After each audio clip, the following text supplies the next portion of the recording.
আমরা বিএনপির সাথে কেন জোট করেছি অনেক মানুষ বলে।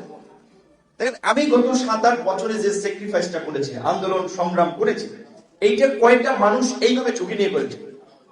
তখন থেকে বিএনপির সাথে আমাদের একটা সম্পৃক্ততা, আমাদের একটা সম্পর্ক। বিএনপির একেবারে টপ থেকে শুরু করে আপনার বটম লেভেলের নেতা কর্মীদের আবেগ ইমোশন দেখেছে, তারা স্বীকার করে যে নূর ভাইয়ের অবদান আছে, সিনিয়র নেতারা সে মূল্যায়নটা করবে। তো রাজনীতিতে বা অ্যালায়েন্স আকারে রাজনৈতিক স্বার্থের বাইরেও কাজ করার ক্ষেত্রে যদি একটা এনভায়রনমেন্ট, ব্যক্তিগত সম্পর্ক থাকে, আমাদের মতো উদীয়মান রাইজিং তরুণরা সেই সুযোগটা কেন নেব না? এবং সবচেয়ে বড় কথা, আমরা বিএনপির সাথে তাদের পলিসি মেকিং থেকে শুরু করে যে 31 দফা বিএনপি রাষ্ট্র সংস্কারের চিন্তা ভাবনা, স্বাস্থ্য কার্ড বা চিকিৎসা সেবা, আমাদের দেশে একটা বড় সমস্যা, মানুষ সুচিকিৎসা পায় না, অর্থ অভাবে চিকিৎসা নিতে পারে না, সম্ভব হয় না, চিকিৎসা ব্যয় মেটা থেকে মানুষ ফুতুর হয়ে যায়।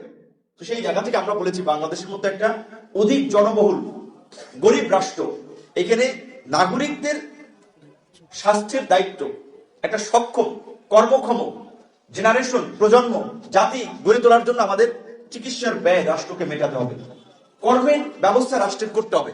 শিক্ষিত যারা, তাদের জন্য যেমন চাকরি, যারা অল্প শিক্ষিত, কম শিক্ষিত, তাদেরকে বিভিন্ন কারিগরি প্রশিক্ষণ দিয়ে বিভিন্ন দেশে তাদের কর্মের ব্যবস্থা করা। বিশেষ করে বিএনপির প্রতিষ্ঠাতা জিয়াউর রহমানের আমলে মিডল ইস্টের সাথে ওনার একটা সম্পর্ক উন্নয়ন করতে পেরেছিলেন, কারণ ইসলামী মূল্যবোধ, যেহেতু মধ্যপ্রাচ্য ইসলামিক কান্ট্রি, বিএনপির সাথে বরাবরই মিডল ইস্টের সাথে একটা ভালো সম্পর্ক আছে।